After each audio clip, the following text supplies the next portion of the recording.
Assalamualaikum warahmatullahi wabarakatuh. Di video sebelumnya kita sudah mencoba meruqyah dengan surat Al-Baqarah 102. Di kolom komentarnya banyak sekali reaksi ya. Banyak orang yang berkomentar mengalami reaksi setelah mendengar dengan khusyuk surat Al-Baqarah 102 yang saya niatkan dibacakan untuk ruqyah, terutama untuk kasus sihir, karena ayat-ayat ruqyah yang dibaca itu berkenaan dengan masalah sihir.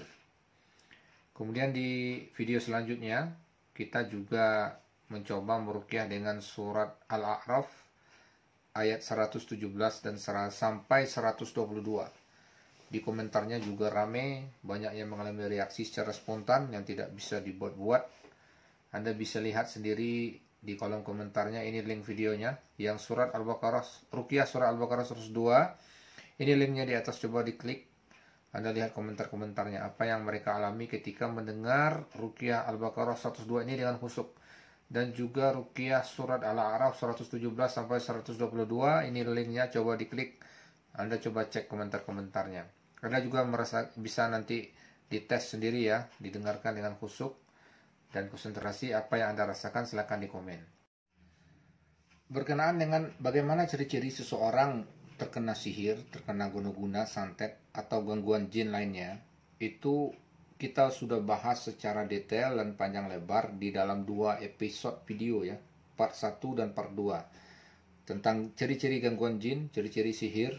Part satunya ini linknya, silahkan diklik, nanti disimak, diikuti kajiannya.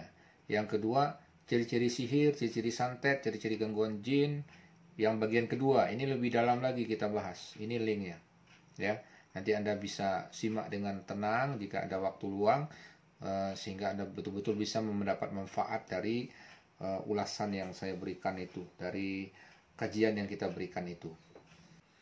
Di video kali ini kita akan coba lagi, masih berkenaan dengan ayat-ayat pembatal sihir ya. Kita belum bicara tentang masalah jin keturunan, kita belum membicarakan masalah yang dicintai jin, atau masalah jin saka atau khodam-khodam yang dipanggil sebagai penjaga, sebagai pelindung, terutama dalam masalah ilmu-ilmu kanuragan. Kita belum sampai ke situ. Kita masih fokus tentang masalah sihir, dan saya sudah bagikan ayat-ayat ruqyah untuk membatalkan sihir. Yang pertama, Al-Baqarah 102, bisa Anda cek di link yang saya kasih tadi, atau Anda bisa lihat di kolom deskripsi video ini, saya kasih linknya. Yang kedua, surat Al-A'raf 117 sampai 122. Ada juga linknya di deskripsi di video ini, coba dicek. Itu menjadi referensi Anda ya untuk meruqyah, terutama yang baru belajar meruqyah. Ini adalah ayat yang sangat penting sekali untuk Anda hafal dan Anda maknai artinya. Jadi bukan hanya sekedar dihafal, tapi juga kita memaknai arti dan maknanya untuk kita amalkan. Di video kali ini saya tambah lagi satu lagi ayat yang sering digunakan peruqyah dalam meruqyah kasus sihir, yaitu surat Toha dan surat Yunus. Surat Tohanya itu ayat 68 sampai 70.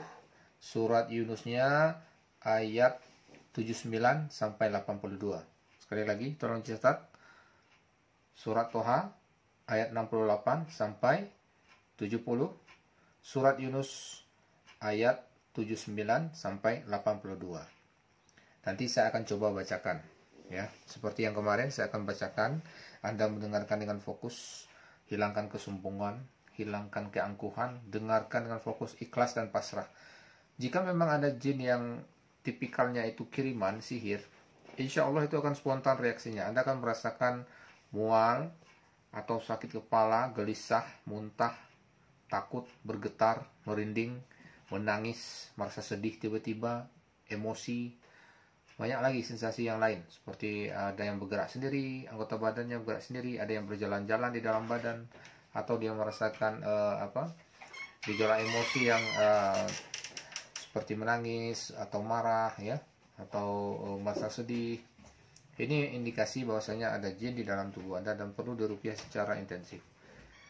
Di sini kita hanya belajar ya, belajar terutama kita masih mengupas masalah ayat-ayat tentang sihir tadi. Ingat ya, Baqarah 102, Al-A'raf 117 sampai 122. Dan kali ini kita akan coba dengan surat Yunus ya dan surat Toha. Siap-siap ya.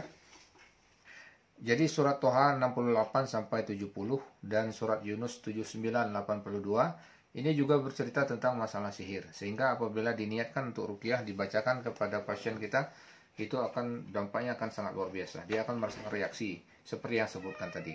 Ya, sekarang kita akan coba secara online. Kalau bisa tidak ada suara-suara lain, Anda betul-betul fokus dengan audio yang saya ayat yang saya bacakan. Gunakan headset kalau bisa ya. Dan pejamkan mata, rasakan resapi ayat yang dibaca ini. Jika terjadi mual, itu nggak apa-apa, dimuntahkan saja ya. Kalau tidak terjadi apa-apa gimana? Ya bisa jadi memang tidak ada apa-apa. Jadi alhamdulillah. Atau karena mungkin Anda masih ada kesombongan di dalam hatinya, atau belum yakin dengan mukjizat Al-Quran, atau mungkin terlalu banyak maksiat belum bertobat. Ada banyak faktor ya. Atau memang belum cukup satu kali, 2 kali ulang. Mungkin perlu beberapa kali ulang. Coba diulangi lagi 5 kali, 7 kali, sampai 11 kali.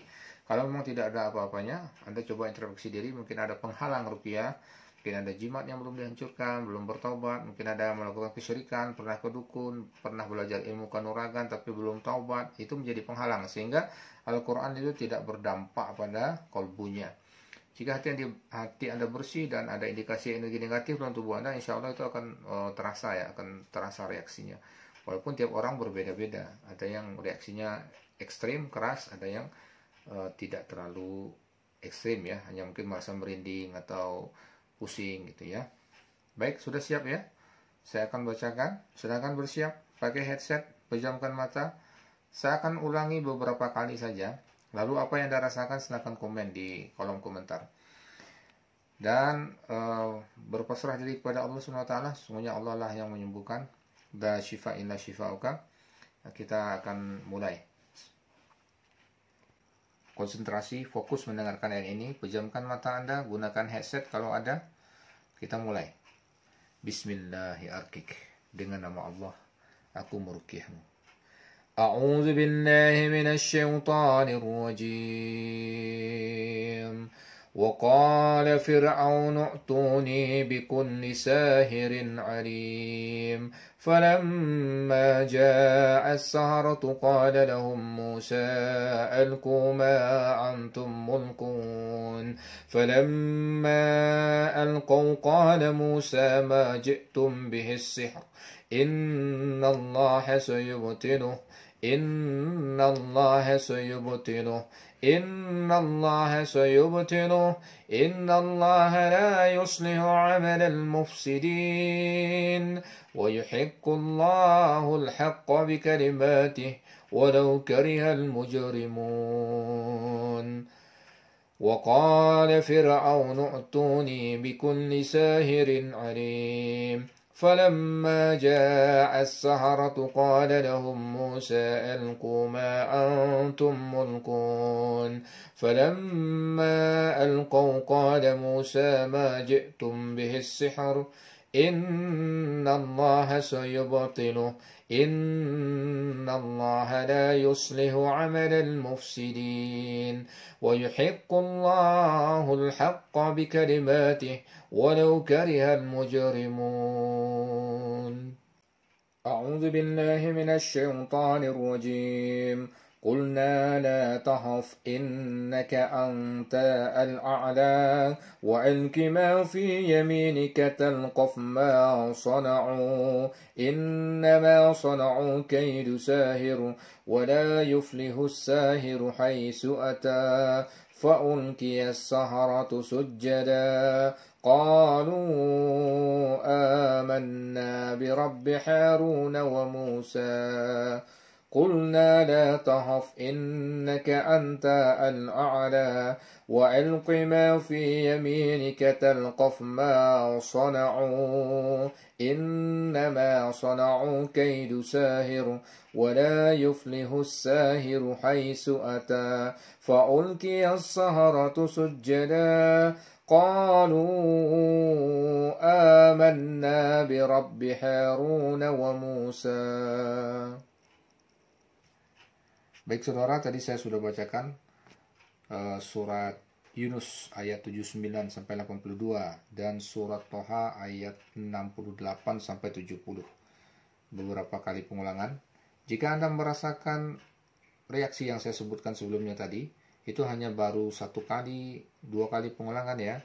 Itu menandakan, mengindikasikan bahwasanya ada energi negatif atau bangsa jin ataupun sihir khususnya guna-guna pelet yang ada dalam tubuh Anda. Wallahu alam. Tapi jika Anda belum merasakan sesuatu, mungkin belum cukup pengulangannya 1 kali. Jadi diulang-ulang terus sampai 5 kali, 7 kali, bahkan sampai 11 kali, bahkan lebih. Mungkin baru Anda merasakan reaksinya. Mungkin baru sekali belum terasa. Apalagi kalau belum fokus, belum khusyuk, atau masih ada kesombongan di dalam hatinya, atau masih ada penghalang-penghalang ruqyah. Mengenai penghalang-penghalang ruqyah nanti kita akan bahas di video khusus, konten khusus membahas tentang penghalang ruqyah. Sehingga ruqyah itu tidak berdampak kepada seseorang. Itu ada penghalangnya. Itu ada bahasan khususnya. Bagi Anda yang merasakan sesuatu, silakan ditulis di kolom komentar ya. Karena nanti akan saya kupas, akan saya jawab insya Allah. Nanti apapun yang Anda rasakan silakan Anda komen. Nanti kita akan bahas apa sebabnya Anda merasakan itu. Baik, untuk kali ini mungkin itu saja. Sudah beberapa penggalan ayat yang saya rekomendasikan bagi Anda yang mungkin belajar ruqyah atau ingin meruqyah dirinya sendiri. Anda bisa cek ulang lagi video yang sebelumnya, Al-Baqarah 102, kemudian surat Al-A'raf 117 sampai 122, kemudian surat Yunus ayat yang ke-79 sampai 82, dan surat Toha ayat 68 sampai 70. Nanti kita tambah lagi ayat lain yang saya rekomendasikan untuk Anda hafal, untuk Anda tadabbur dengannya, bisa kita gunakan untuk meruqyah, untuk mengobati baik diri kita sendiri maupun keluarga maupun orang-orang yang membutuhkan. Sampai jumpa di lain video. Jangan lupa diikuti channel ini ya, di subscribe, kemudian ditekan tanda loncengnya biar Anda nggak ketinggalan ilmu-ilmu yang lain yang akan kita bagikan untuk semuanya. Assalamualaikum warahmatullahi wabarakatuh.